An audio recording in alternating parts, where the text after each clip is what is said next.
Carina, Break Fear, Find Freedom Again, and South African Josh. And we're just doing our last follow-up on our very cool, well, I don't even know, I think cool is like too much of a, it's like too tame to explain our event of this weekend. I think amazing, adventurous, life-changing is more like it, right? Profound, yes, profound.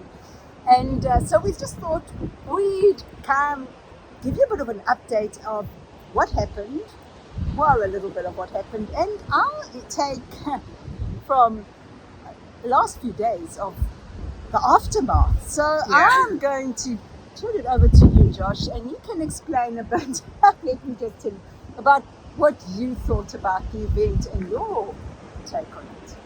Yeah, cool, thanks. Well, I think the weather was perfect. Everything was lining up beautifully. And I think it was an absolutely phenomenal event. There was a lot of like rushing beforehand to get everything ready. I think we did it on our last podcast. Oh, it's 15 minutes to go, and we pulled it off just in time. There was a bit of like a kind of rushed energy for all of that. But as soon as the event started, this peace kicked in. I certainly felt it. Other people have described that they felt it too. Yes. The environment was heavenly. It really was like when you stepped into that door, you accessed a dimension of heaven. There was like something really uniting, authentic, vulnerable, open light. The sun was beaming through the trees in beautiful ways. We opened up perfectly with the songs, and like there's some funny things as well, and how the group was able to keep us in harmony as we all sung Amazing Grace and the Lion King Circle of Life. And then we went on to do these art experiments where we learned to see our own pictures in metaphorical inkblot art. And that was really cool because what people saw there carried on throughout the other experiences. There was a tapestry being woven and a thread that united the whole experience. Everything went pretty much as well as it could have. A few people didn't show up. I think what we realized was that a lot of the people who we gave free tickets to or who didn't pay didn't show up. So that just goes to show maybe that if there's skin in the game, if people have invested something into it, they're more likely to come. That's just, for you guys if you want to have events or whatever. But we didn't want to charge a whole bunch, and we didn't want to sell anything there either. But it really went well. The Hall of Mirrors was fantastic. I think that was really profound. When we came back, everyone sat around the fire pit in a circle. That's a primal experience that we've always had for thousands, hundreds of thousands of years, and we don't really get to have it in our society. So around that fire pit was real authentic sharing. We were tapping into something larger, and I think a lot of us recognize that. And then we invited people to write down the things they're ready to let go of in their life. Some of the pains and the hurts and the things that are keeping them stuck on a caterpillar. And this was like a little paper mache caterpillar that had seeds embedded in it. And then we all went and took those and buried them together, where they're going to sprout into new life, into new flowers, into new color. And had a celebration of the Mad Hatter's Tea Party where we got butterflies in replacement of the caterpillars. And we envisioned the possibilities of the future and colored our reality with some fresh color. And had some banana bread muffins and tea. And then we went on a silent nature walk and followed the little breadcrumbs that were around.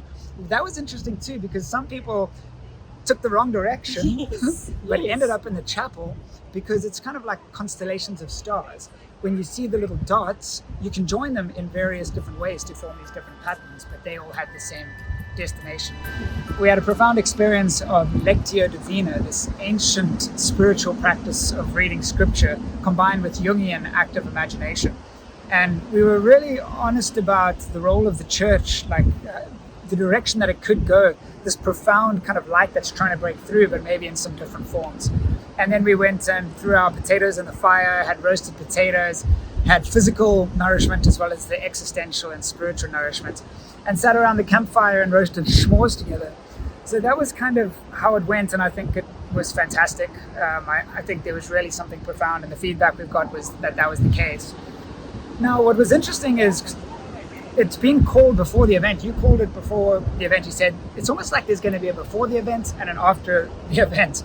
I thought, it could be like that, but it really has been like that. So the next day when I woke up, I was in a bit of a mystical state of consciousness, and so were you. There was a clarity and exuberance that had kicked in.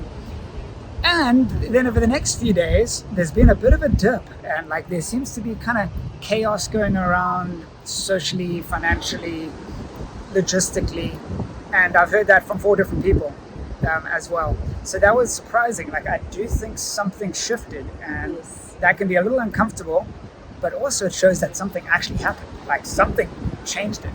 Maybe like the snake shedding its skin wriggles out of that old skin. Some things are being left behind, and what's in front of us isn't completely known yet. Just like with Moses or Abraham, they didn't quite know where they were going, but they were definitely headed in a profound direction. So that's what it's been like for me. I think it's absolutely fascinating. I think it's so cool that we get to step out like this and share our story with you guys, because this is the nature of reality we're talking about here. Yes. What are your thoughts? Yes, I agree. Also, the next stage was like, whoa, this is awesome. And then there's also the change. There's been so many changes also within my life, within relationships. I'm seeing things so differently, and realizing a whole lot of things. Yeah. Where, before it's like, this was okay, but now that's not okay anymore, because it's almost like something has shifted. Yeah. There definitely was a shift, which is beautiful. It's hard. It's like chaos, but it's a beautiful thing, because that means change, and that means we're going to the next level, which is what we want to do, right? Yeah. So who knows what will happen after this? And yes, it is really a time of change and new focus, really. On a whole lot of levels. Yeah, I like that. It's like these changes can happen, and we don't know, oh, did we mess things up? Like, is this a good change or not a good change? But the cool thing about this event and the movement in general is that we put so much thought into aligning with the purest, most tried and tested, radical, in terms of having deep roots, spirituality and psychology. When you trust that, and we do, we know something better is emerging out of it. Like that is the way that it works. I think it's going to be really interesting over the next coming weeks. For those who are at the event, we invite you to reach out and let us know what's been happening the next few days for you, because we did tell you this is going to transcend the event. And there were all sorts of like QR code, little breadcrumb treasure hunts that definitely transcend the event and land people in their local towns where businesses are giving away free product, because the breadcrumbs are still leading us. In fact, the first QR code was following the white rabbit, and it said, the same method that you use to find this destination will lead you past what you thought was the destination into a world of reflections. And so we followed it up until this point, and we thought the event was the destination.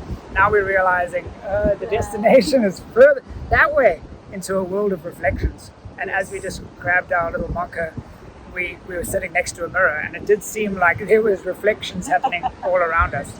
So what a fascinating reality we live in, huh?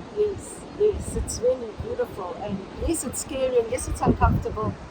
But I think I can understand what the snake feels like while they're wriggling out of that out of their skin, because that's exactly what's happening. So it's also really about trust and faith and knowing that everything works out perfectly. Yeah, I think it does, and I think everything working perfectly on the day, down to the finest details. Like I sent it out in the email, but there was a light sensor behind us as we were talking in the dark, and every time a little creature like a frog or something jumped across the path, the light sensor would come on and illuminate the lion that we'd hung from that tree. And so the lion was flashing back and forth without us even knowing it. And there were a number of other things like that, these metaphorical ways of showing God is there even in the dark. But maybe we couldn't see it at the time, but those around us could see it. The fact that the event was imbued from top to bottom with this perfection of meaning and multi-layered kind of assurance that we're onto something profound really shows that's still happening right now. I mean, we're in Carlsbad. It seems grey, but the sun is more real than the clouds. Right. You can't see it, but the invisible can sometimes be more real than the visible. And the sun will come out, and what's going to happen is the cloud cover actually nourishes the ground, which makes it more rich and green the next time the sun does come out. Yes, and then we see everything like clearer and greener and more beautiful for what we've learned about ourselves, about the world. Yeah. So yes, I'm looking forward to the next couple of days, and who knows, so maybe we'll do another update next week, because we can, but who knows? Who knows what the future holds? But it's going to be good stuff, I tell you what. Awesome. Guys, thanks for being here on this journey. It's been so cool to have you watching and being part of this community. There were 4 international events that were being held that day in Malawi, in Africa, in Canada, and in the Netherlands, and then in San Diego. And so you guys watching on YouTube have been a part of that. There's this thing that's trying to emerge that's larger than the sum of our parts. And so thank you guys for being a part of that. And any final thoughts, Carina? No, just thank you for being a part of it. Thank you for listening. Thank you for sharing, subscribing, whatever. Just thank you for being a part of this, and watch the space, because who knows what next delightful thing we'll come up with. And it's going to be great. I can't wait. It's going to be awesome. Pleasure working with you. Let's do this thing. Yes, pleasure working with you too. Bye, you guys. Bye, God bless you. Bye.